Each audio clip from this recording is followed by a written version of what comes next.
আজকে দেখাবো একটা কিচেন। এটা একটা এলিভেটর, এটা টয়লেট লাগবে। কিচেনটা আজকে আমরা হ্যান্ড ওভার করলাম। এই পাশে সেম কিচেন। আর এটা একটা ওভেন, মাইক্রো ওভেন, এখানে ওভেনই করবে। এটা পাল্লা।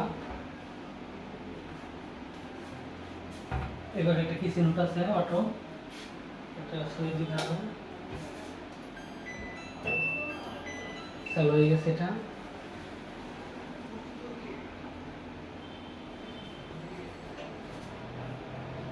চালু হয়ে গেছে। বাসটা দেখুন,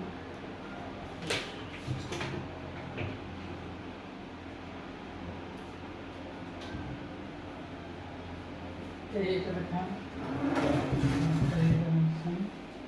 এটা পরিষ্কার করতে হবে। এখানে একটা করে রয়েছে, এগুলো ময়লা হয়ে গেছে।